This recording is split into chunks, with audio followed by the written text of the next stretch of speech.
Hoje a gente vai estar falando um pouquinho aí dos animes e retratando um aí que é um mangá muito especial pra mim, que fez parte da minha infância, Yu Yu Hakusho, anime feito pelo Yoshihiro Togashi, sendo lançado em 10 de abril de 1991 e retrata a história de Yusuke Urameshi, que seria o personagem principal da história, né?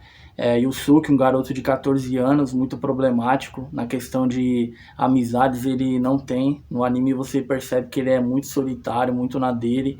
E pelo fato dele ser o tal do bad boy da história, né? Ô rapaz, você tá me estranhando? Que negócio é esse? Atrás dele é a Keiko, né? A Keiko, acredito eu que seja a única que tem algum tipo de simpatia por ele, né?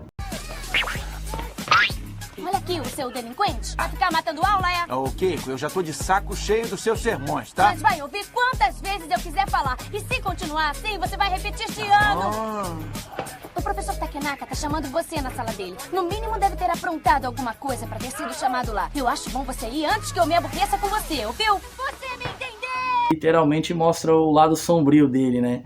Mas aí é aquela questão, né? O Kuwabara entra na história, é uma pessoa que gosta muito de brigar com ele, de ter os conflitos à parte ali, apanha dele pra caramba, não tem um dia sequer que ele não arrume briga que não vai apanhar. E a história começa a girar já com a parte a morte do Yusuke. O Yusuke acaba morrendo, ele salva uma criança que ele tinha até então avisado de uma brincadeira que seria perigosa. Ele estava brincando com a bola no canto da rua, a bola cai na estrada, o menino atravessa, aí para o carro não atropelar a criança ele se joga para salvar o menino. E nisso daí ele acaba indo para o mundo do além, ele conhece o Sr. Koema. Lá, quando ele conhece o Sr. Koema, ele entende que ele vai ter uma segunda chance para voltar. E nisso ele tem uma passagem muito interessante, porque nessa passagem dele, ele começa a ver como que é a morte e o que as pessoas em volta dele sentiram. Uns sentiram felicidade, outros sentiram tristeza. A Keiko foi uma dos no episódio, chora muito por causa dele. O Kuwabara surpreende muito, que ele aparece no velório do Yusuke e chora. Ele vê a mãe dele triste, o diretor da escola dele e todas as pessoas que tinha ali em volta dele, que ele achava que não ia ter importância se ele viesse a morrer. Ele percebe o quanto ele ia fazer falta. E nisso ele decide voltar pro mundo dos vivos. Nisso daí que ele volta, que ele tem uma segunda chance, ele vai se tornar um detetive.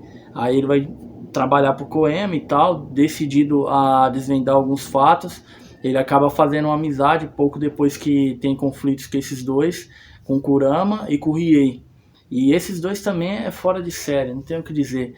O Riei é um cara frio, calculista, detalhista pra caramba. É um cara que é tipo o personagem do Dragon Ball, o Vegeta, sabe? Ele é isolado, ele não tem aquele negócio de sentimento, de compaixão, de querer ter um lado certo pra fazer a coisa. Se ele fosse dar bem, ele faz e pronto, acabou. E o Kurama não, o Kurama já é um pouco mais centrado, tem o episódio que ele procura ajudar a mãe dele e tem aquela coisa dele ter o sentimento de gratidão pelo Yusuke, por tudo que ele fez. E do torneio aí pra frente você vai pegar a parte que ele vai começar a treinar com a Genkai, que é uma personagem muito importante. A mestra Genkai treina o Yusuke. O Kuwabara vai de brinde, né, nessa história, né, pra variar. Ele acaba chegando junto com o Yusuke para poder treinar. Eles vão participar desse torneio. Aí você entra no ciclo e pega ali o elo do Toguro. Os irmãos Toguro, os inimigos que eles vão ter ali. E até então, nossa, não tenho o que dizer, é um ciclo maravilhoso. O ciclo do Toguro é incrível. O Yusuke acaba ganhando a doutrina certa para poder derrotar ele. Daí pra frente já entra o segundo arco, que seria o Sensui, que era um detetive também, porém ele acabou largando essa vida e se voltando pro lado do mal, pro lado das trevas, né? E eu acho que assim, em todo anime, todo episódio de série ou de filme que você assiste, sempre tem um aprendizado. E nisso daí você vê que o Shinobu Sensui, ele tem 7 personalidades. Dessas 7 personalidades dele, você vai ver cada transformação que vai variando conforme o ambiente, conforme o clima. Vai ter tristeza, vai ter dor, vai ter arrogância, vai ter ódio, vai ter literalmente a parte dele bondosa, mas acima de tudo vai ter a parte do poder, que ele se tornou muito forte para poder chegar nesse nível. E isso daí mostra uma coisa muito interessante. Eu, quando eu assisti a primeira vez, eu fiquei, de certa forma, intrigado quando comecei a assistir o anime, que é como ele consegue mudar tão rápido, sabe? Sair de um personagem para o outro e literalmente mostrar que a batalha que ele tava ali com o Yusuke poderia mudar em questão de segundos. Então é um arco maravilhoso. O arco do Shinobu Sensui é incrível. Indico pra qualquer um que for assistir o anime. E é anime de homem. Tô bem macho. O anime de hoje em dia, não tirando a qualidade dele, mas não chega nem aos pés de Yu Yu Hakusho, Dragon Ball, esses animes que a gente assistia, que descia a rua da escola correndo pra poder pegar o episódio desde o começo. Isso sim era anime de verdade. Mas voltando aí pra história do Yu Yu Hakusho, o arco se encerra com o Yusuke indo atrás do pai dele. O pai dele é um monstro de categoria elevada, que até então pertence a outro mundo, e ele, pelo fato do pai dele estar doente, ele vai até lá para poder ver ele a última vez. Que aí até então não tem ninguém para ocupar o trono, né? E o Yusuke acaba conhecendo ele. Muito forte mesmo, velho. Ele é forte demais, cara. Muito. Ele, no primeiro confronto que tem com o Yusuke, ele não faz esforço nenhum, que ele ficou muitos anos sem comer, sem se alimentar.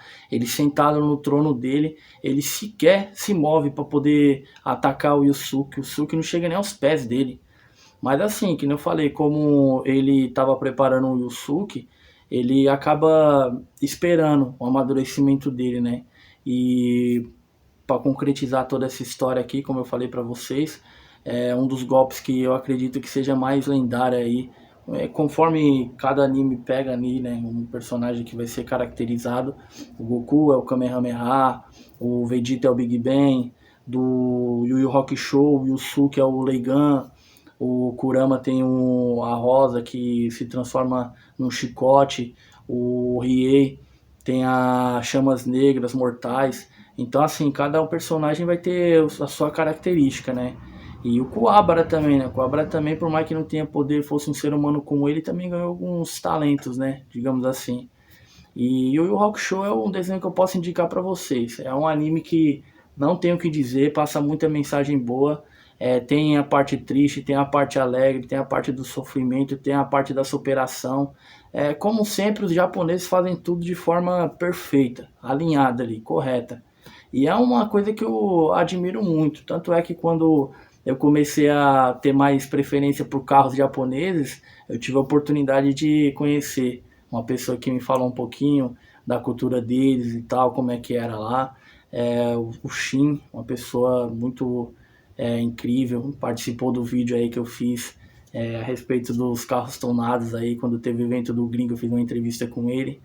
E como eu falei pra vocês, eu achei que no começo assim seria algo passageiro, mas não é, cara, porque tipo assim, animes que marcam a história, filmes que marcam a história, não é todos, é poucos. Você vai separar nos dedos ali que conseguem marcar uma geração. Na questão do que eu falei pra vocês, né, o anime, até em si aí, o Yu Yu Hakusho, é um anime em tanto, cara. Pode assistir que é a diversão garantida e o entretenimento é garantido também. Um anime muito bom. Fez parte da minha infância, acredito que fez parte da infância de vocês também. E é uma coisa que a gente carrega isso pro resto da vida, né? Queria agradecer todo mundo aí que tem acompanhado o canal. A gente se vê na próxima. Falou.